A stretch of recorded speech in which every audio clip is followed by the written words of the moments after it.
जय श्री कृष्णा दोस्तों।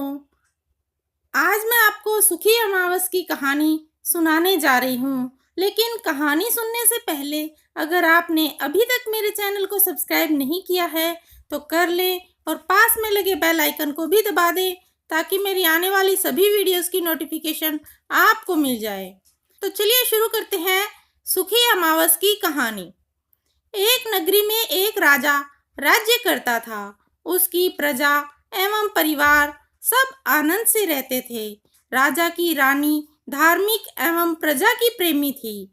राजा के महल के सामने एक साहूकार की हवेली थी। राजा की रानी एवं सेठ की पत्नी में मित्रता थी।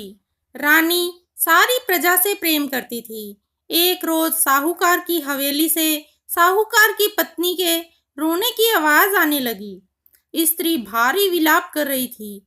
रानी ने हवेली में रोने की आवाज सुनी तो रानी ने राजा से इस विलाप का कारण पूछा।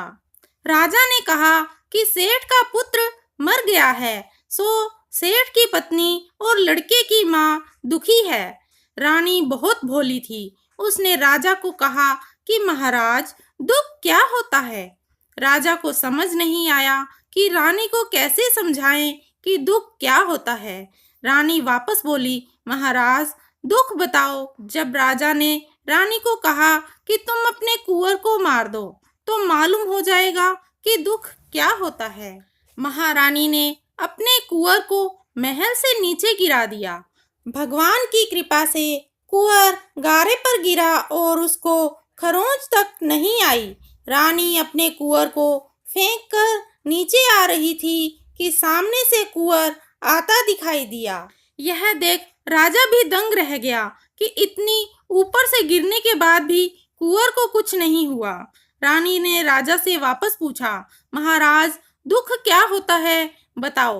उस समय पड़ोसी राज्य के राजा के सैनिक युद्ध कर रहे थे। राजा ने रानी से कहा कि अब मैं लड़ाई में अकेला जा रहा हूँ।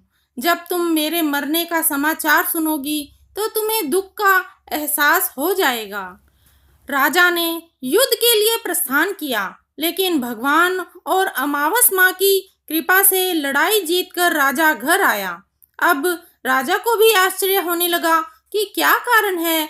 उसी समय महारानी महाराज के पास आई और वही प्रश्न दोहराने लगी कि दुख के बारे में कैसे एहसास दिलाया जाए।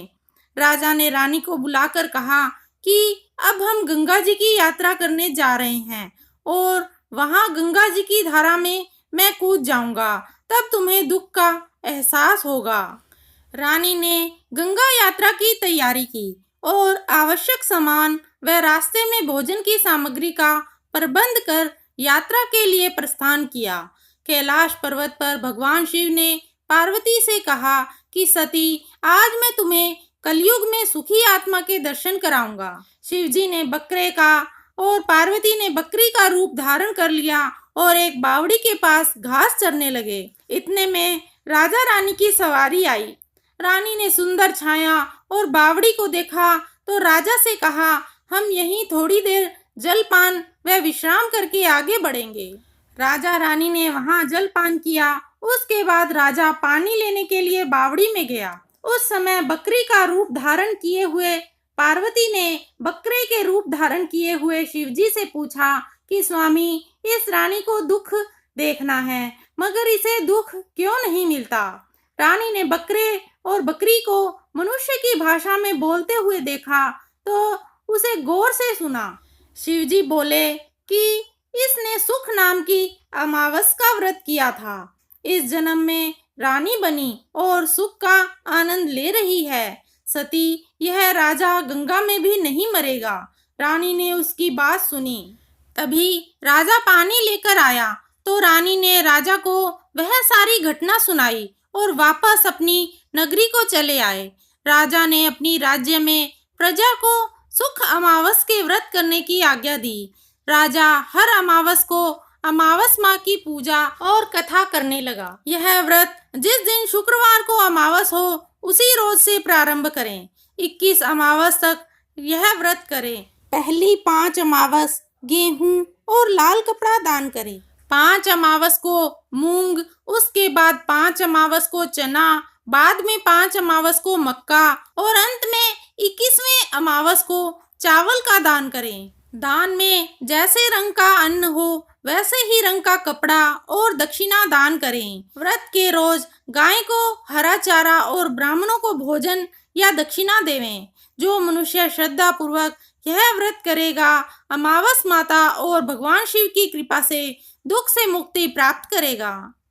इसी के साथ ही सुखी अमावस की कहानी समाप्त होती है। दोस्तों, ये कहानी आपको कैसी लगी कमेंट करके अवश्य बताइएगा।